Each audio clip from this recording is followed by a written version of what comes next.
Chiniki, Bearspaw, Goodstoney, and the Tsuut'ina Nation. Calgary is also home to the Métis Nation of Alberta, including the Battle River Territory.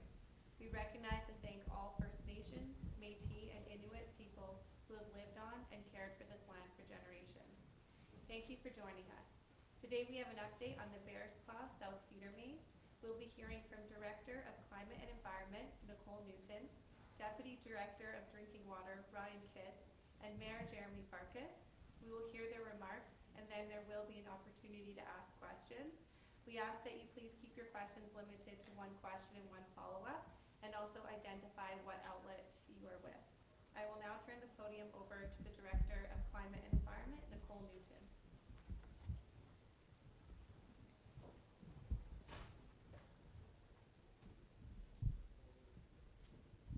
I'm Nicole Newton, the Director of Climate and Environment, and thank you for being here. This morning we began shutting down the Bearspaw feeder main in preparation for our reinforcement repairs.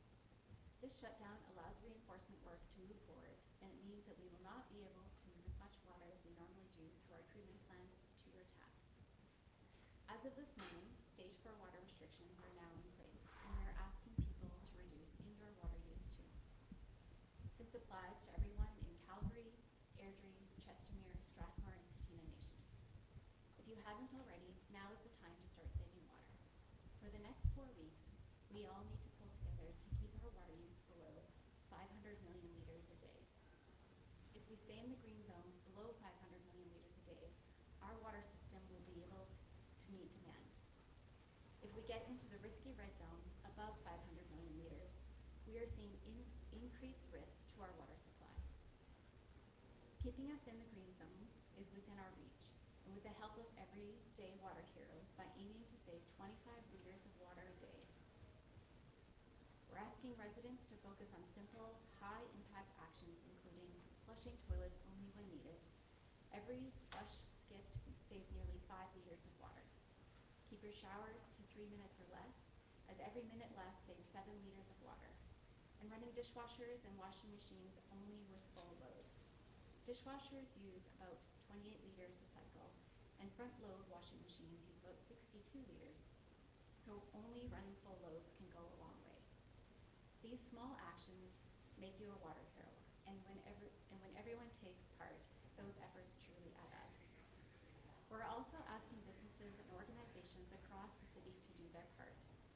Many businesses have told us that they're already taking steps to reduce water use. For example, we want to give a shout out to the YMCA Calgary as a water hero.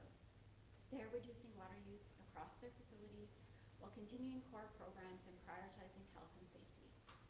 Members are being asked to limit showers to under 3 minutes, as showers are the largest source of water use in the YMCA facilities.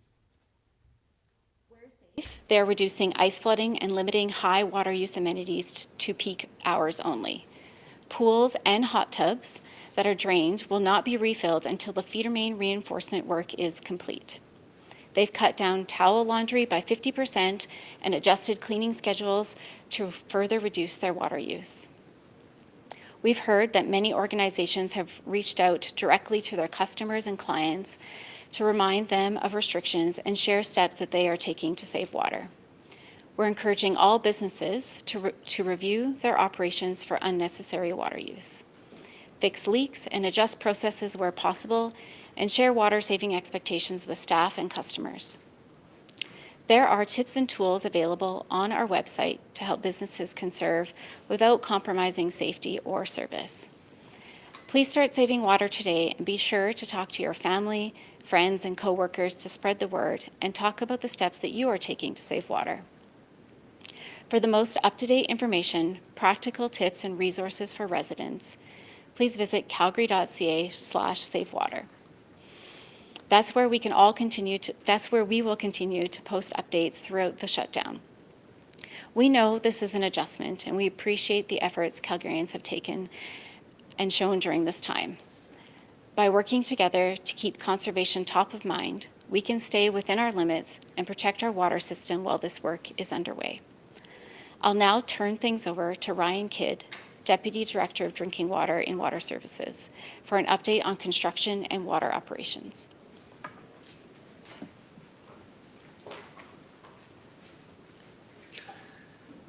Thank you, Nicole. With the Bearspaw South feeder main now out of service, our teams have adjusted how water moves through Calgary's drinking water system. Providing clean, safe drinking water is a complex operation, and like always, crews are working around the clock to keep water flowing safely and reliably. As part of the shutdown process, pumps have been shut down at the Bearspaw water treatment plant. Valves have been closed to isolate the feeder main, and crews are now working draining water from the pipe. While this work is underway, you may see water draining near the construction area, operational activities as crews manage flows across the system, and crews working at manholes and access points in Edworthy Park and in the communities of Bowness, Montgomery, and Parkdale. These are all necessary steps and normal parts of the process. Please be respectful of our crews. They're helping getting this work done as safely and efficiently as possible. During the next 4 weeks, we will be reinforcing a total of 9 pipe segments, 6 on 16th Avenue Northwest near Sarcee Trail, and 3 at Point McKay Park. Additional feeder main related work will also be completed during this time. Since our last update, lane reductions are in place on 16th Avenue Northwest near the Sarcee Trail interchange. Traffic is reduced to a single lane in each direction. The exit ramp from 16th Avenue Northwest onto Sarcee Trail and the exit off of Sarcee Trail onto westbound 16th Avenue Northwest are closed. 16th Avenue westbound remains open, but altered traffic patterns will cause traffic to slow. We encourage drivers who are heading west on 16th Avenue Northwest to plan ahead to reduce surprises and frustration. Once the feeder main has been depressurized, crews will begin excavating the pipe. Excavation is anticipated to start Tuesday morning. Once the pipe is exposed, crews can start working on the concrete reinforcement. This will involve constructing an exterior reinforcing steel cage, then pouring concrete around the existing pipe. Construction will happen simultaneously at all 3 work sites. Crews are working hard to move water differently in the system with the feeder main out of service. However, during the shutdown, the system has less flexibility, which is why help conserving water is so important. We need to keep overall demand below 500 million liters per day to keep the system stable while work is underway. We'll continue to monitor the system closely and provide regular updates as work progresses. Our plan is to have media availabilities for the next 4 weeks on Mondays and Thursdays, and the next media availability will be Thursday at 1 p.m. We will be providing updates daily on social media as well. I want to extend a big thank you to the crews who are working hard to do these important repairs. And again, I wanted to thank all of you for doing your part for the next month to help keep Calgary's water demand below 500 million liters while we complete this important work. Now I'll turn things over to Mayor Farkas.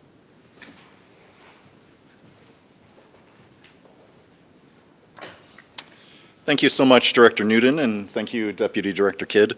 But most importantly, thank you to Calgarians for stepping up once again during the last chapter of this extraordinary time our city is going through. In just 4 weeks, our city will be one step closer to having solved this problem once and for all. So from today, March 9th, for the next 4 weeks, you're hopefully hearing this message for one of the last times. For the last times we have to be able to conduct the spring shutdown.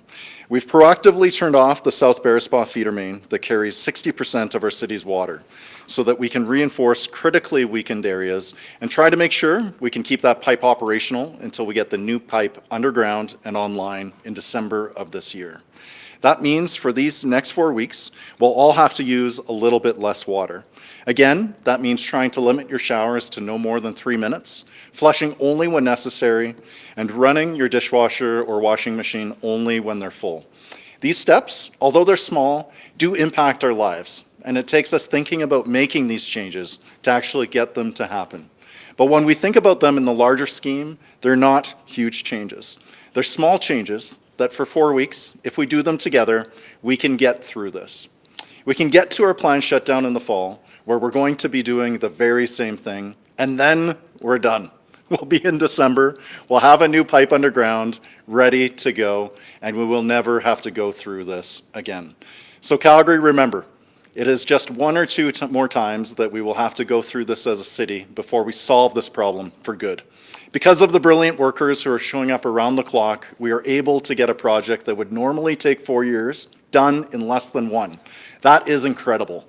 And so we have to remember, as we're going through this frustrating period of stage 4 water restrictions in Calgary again, that the end is in sight. The light is at the end of the tunnel. We're almost through this, and we are doing everything we can as a city to get there as quickly as we possibly can. And so that's why we're asking you to come together, to talk to your neighbors, your family, your friends, to let them know that we are this much closer, and that if we all work together to get through these planned repairs, we are one step closer to solving this problem once and for all. That's what this is about, making sure that our city is ready to succeed, not just today, not just fixing a problem that was left for us to deal with, but making sure that we are set for a new chapter of growth, another chapter of success, welcoming a new generation of prosperity. We're building infrastructure right now that will last us through the 2 millionth Calgarian, the 3 millionth Calgarian, and beyond that. That is a generational investment that we are making to solve this problem once and for all. And so again, if we just limit our showers to 3 minutes or less, if we flush only when necessary, if we run our dishwasher or washing machine only when they're full, we as a city are taking one huge step closer to solving this problem and being done with announcements and conversations like this for good. So thank you to everybody who has made a plan to change their water habits for these next 4 weeks. Thank you for being a water hero. Thank you to everyone who is going to continue to talk to their family, their friends, and their neighbors about the steps that we are taking together. And most importantly, thank you to Team Calgary, because we know that when we come together and do things like this, that's when we are at our best. That's when we see what our city truly is, when we come together and get through this together. And now, we're more than happy to answer and take some of your questions.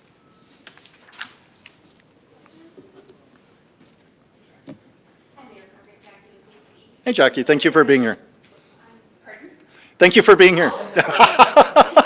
Well, I want to give a shout out as well to the media and many of the partners present. I know that it's been somewhat of a grueling schedule. December 30th was not what all of you were expecting, but you sprang into action to be able to help us get the word out, and I think that should really be recognized as well. You're just as much part of Team Calgary as the crews who are in the front lines digging the pipe.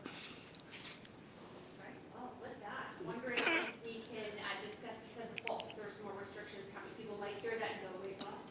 Can you discuss that a little bit more, what you think will happen? So I'm going to ask my colleague to come up shortly here, but what I will say is that this pipe is terminally ill. There is no guarantee that even with these reinforcements that it doesn't break next month or in the middle of the summer. We just don't know. That's why we are moving heaven and earth to be able to build this as fast as humanly possible. We are building the replacement line in one single year, a project that otherwise would take 4. But in the interim, this pipe is terminally ill. It could fail at any time. That said, I will ask my colleague to come and share some of the current thinking around the fall shutdown. So the question is around what kind of restrictions can we expect in the fall?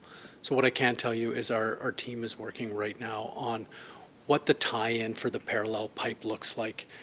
That work will take place in the fall and will require another shutdown of the Bearspaw South feeder main. And as a result, we will be putting in place restrictions similar to the ones we are today in order to enable that work. But as Mayor Farkas had said, that is really the planned work for that tie-in, and then after that work, no more restrictions should be will be needed once that tie-in to the parallel pipe is completed.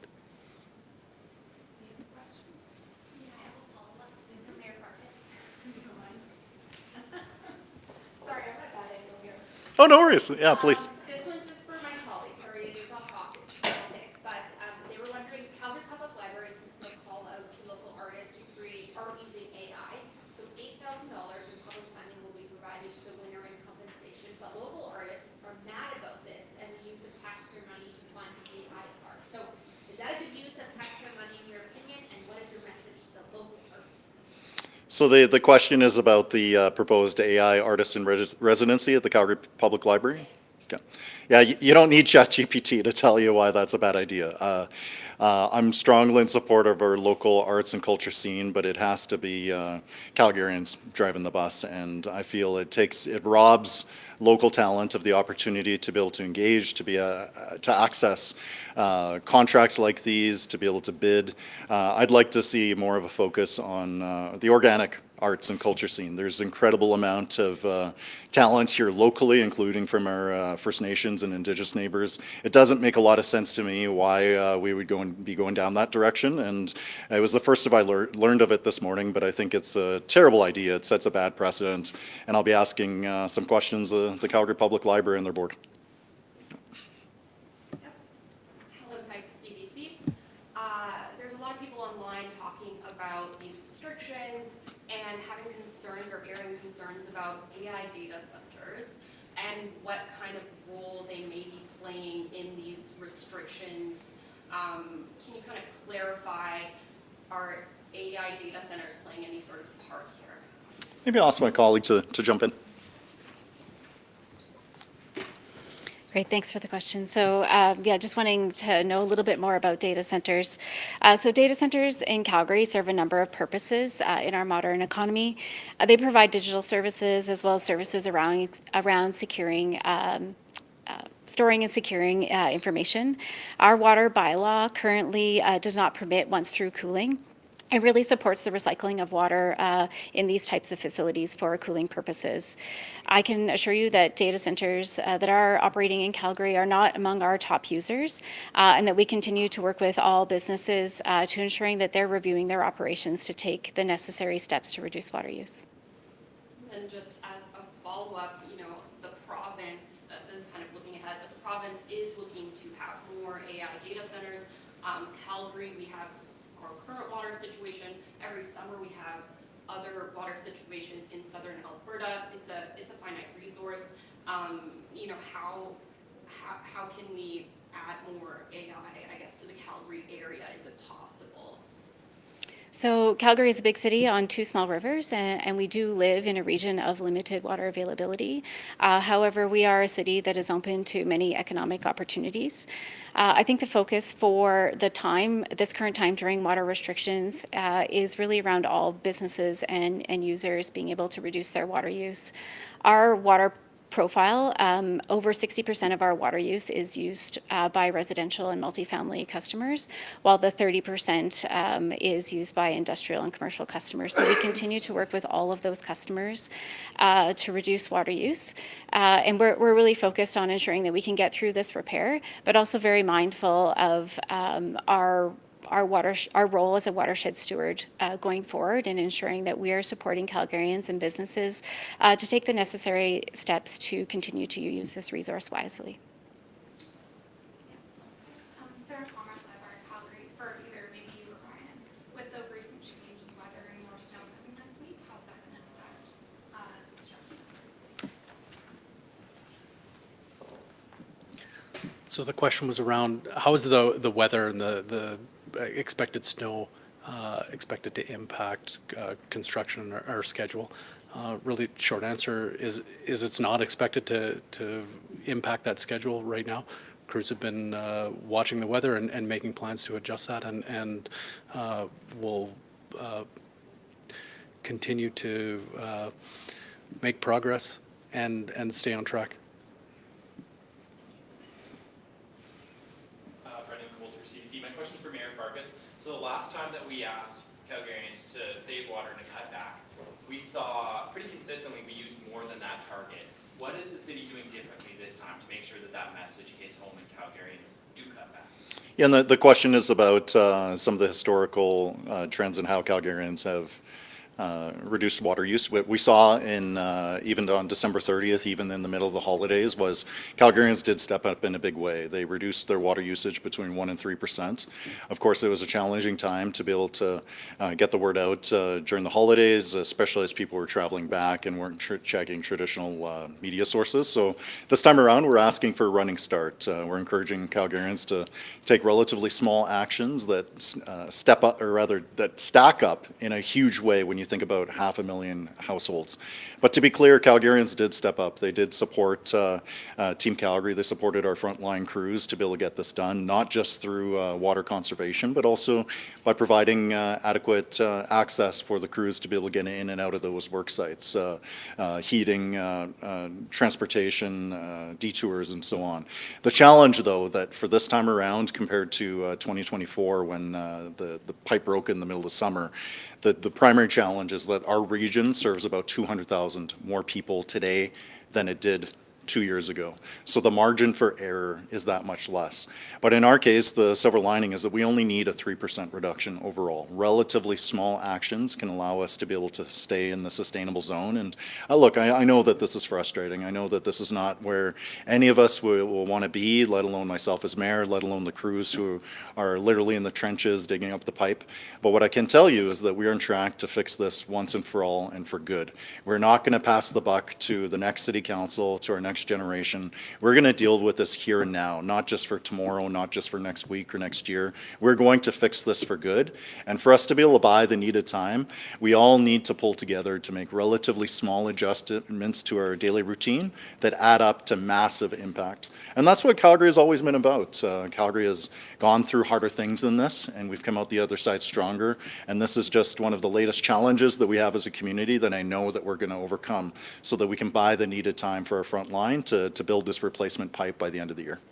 And then, just on a separate issue, so there's a report going to IPC on Wednesday that says funding for parks is not keeping pace with inflation and with the growing parkland space in Calgary.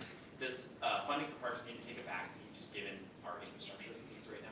Well, our infrastructure period needs to be dealt with, and that's a deficit that exists not just in water pipes, it exists in parks assets, and it exists in transportation, in transit, and other utilities. Look, we can pass the buck and have to pay more by delaying, or we can address with it here and now. You've often probably heard me say that either we pay modestly now or we pay massively later, and I fully support catching up to our infrastructure needs, especially as Calgary continues to grow.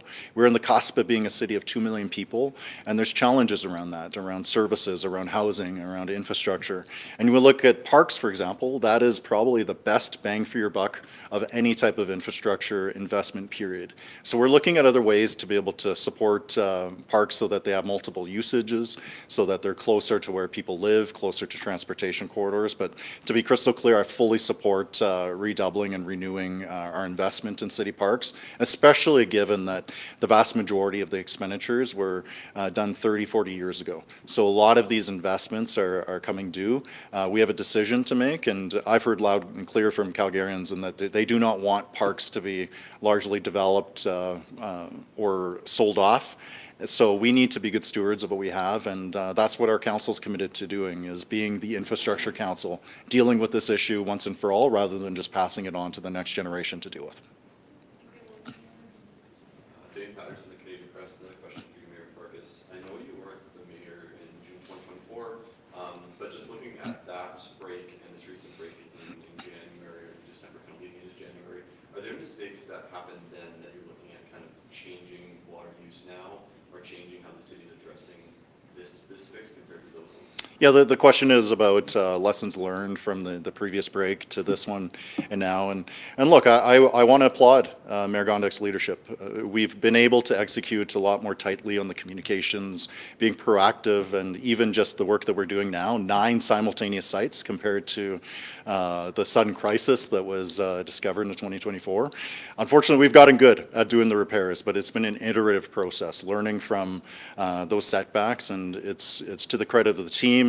Look, we have Ryan, we have Nicole, we have others here who were in the trenches literally. The team behind the scenes has gone through a lot, the communications department, all the folks working in water.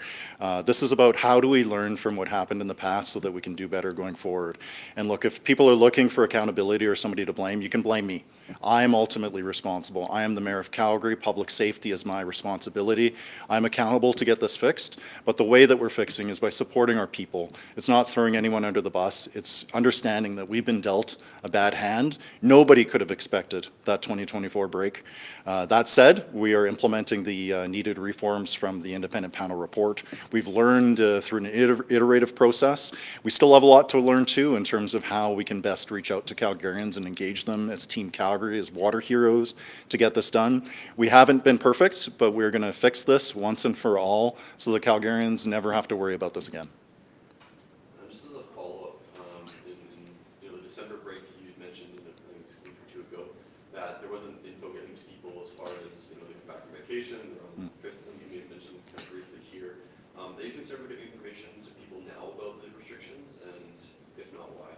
Well, the challenge just in modern media is that people get their information from many, many different news sources, traditional media, television, newspaper, online, social media, and as well in different language. Many different people consume different through different channels.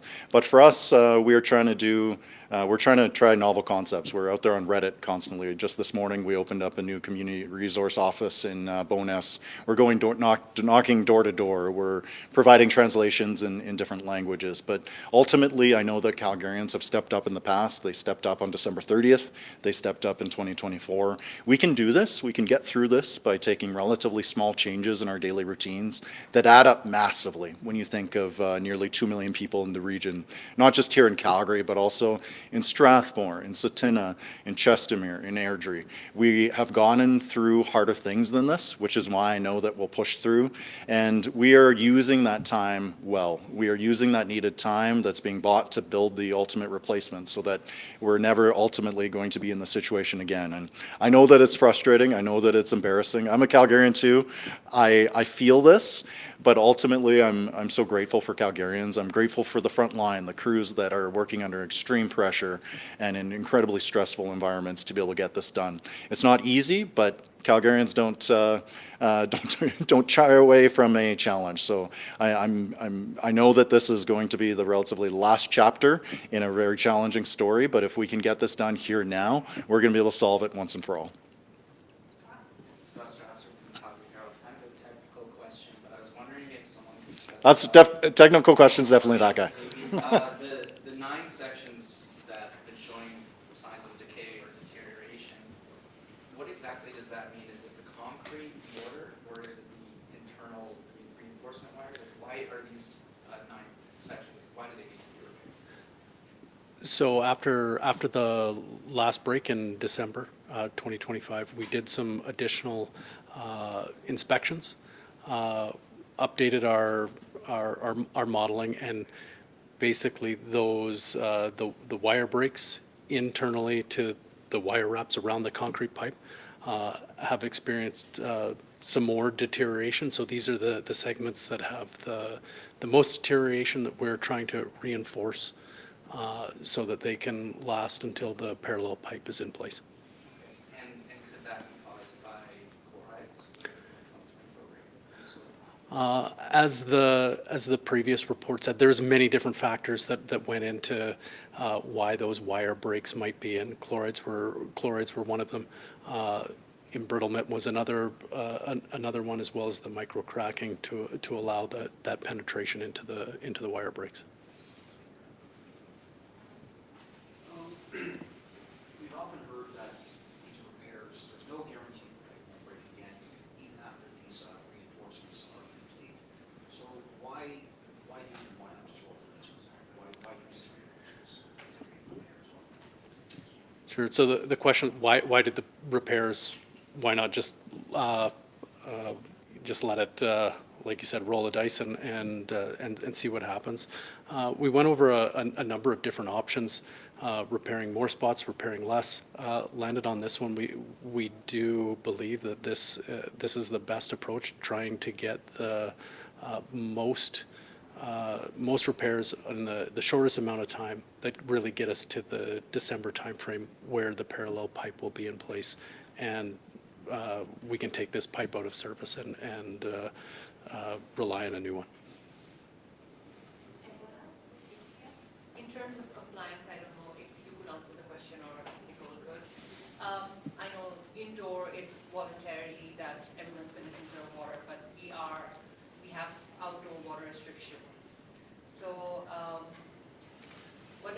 plan to do? Warnings, fine? Yeah, so you're asking about compliance as we move through this time. As of today, we're starting in a good position. Our typical morning peak demand, we have seen that Calgarians are already reducing water, and so I think that's a good indication of where we're going. We're really focused right now on getting the word out and ensuring that everyone is aware of the water restrictions in place and ways and steps that they can take in their homes or in their businesses to save water. And we'll focus on that education first approach. But if you ever have any questions or concerns around outdoor water use, you're welcome to call 311 to be able to share that information with us. And we'll reach out to those individuals to ensure we have the information needed and that we can continue to get the word out. So at this moment, there are no fines or warnings that are being issued by the city of Calgary if compliance is not followed? I'm not aware of any active bylaw complaints. Water restrictions did come into effect as of midnight last night, and so we're in early days, and it's really just important that we focus on getting the word out to Calgarians and helping them understand in ways that they can save water. Just one more question for the mayor. How open are you to providing financial supports to businesses that are affected by these disruptions? So we're doing absolutely everything that it takes to reduce and mitigate the impact on residents and businesses. And to be clear, there will be impacts in Bowness especially that will be impacted by the Stage B of the project. On a go forward, we're exploring ways that we can provide better forms of assistance. One may be support for local events and festivals. We want to make sure that Calgarians know that these areas of the city have been hard hit, but they're still open for business.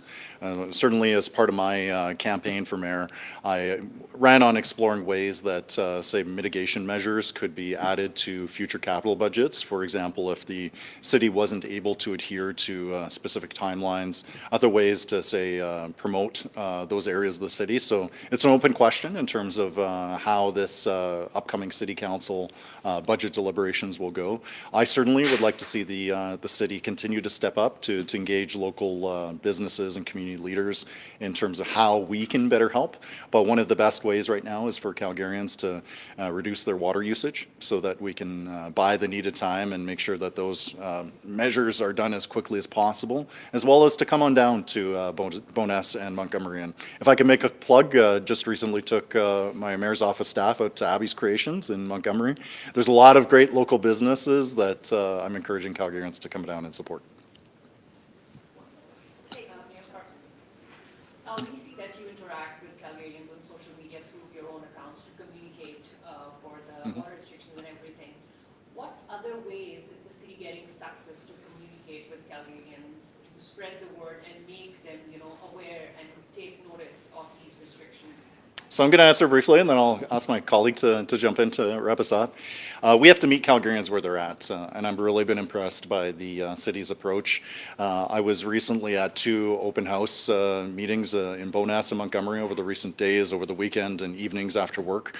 We're getting out face to face. That's one of the best ways to be able to not just have the information sharing, but also a two-way dialogue. And what really impressed me about the city staff's handling of this is that they were taking a lot of the ideas from the community in terms of how some of the, say, the traffic impacts through Bowness could be mitigated. So this isn't just about getting the word out to Calgarians, but it's also including Calgarians in the dialogue and the discussion so that we can take their ideas and actually work them into how the impactful construction rolls out. It's a challenging time, but I know working together, whether it's face-to-face, whether it's online, whether it's through traditional media, whether it's through social media, we're using all of the tools at our disposal, but most of all, we're looking for that two-way dialogue. So I'll ask Ms. Newton to come and wrap that up.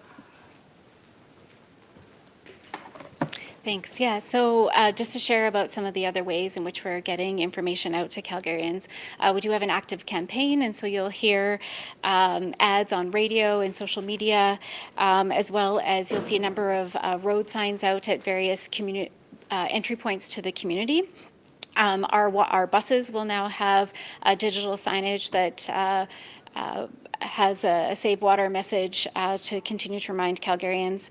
We're working with a number of our partners who have been fantastic in terms of sharing the message out with their members or their partners, trying to be able to help support the reach, and so they can keep their businesses going, as well as ensuring everyone has the right information.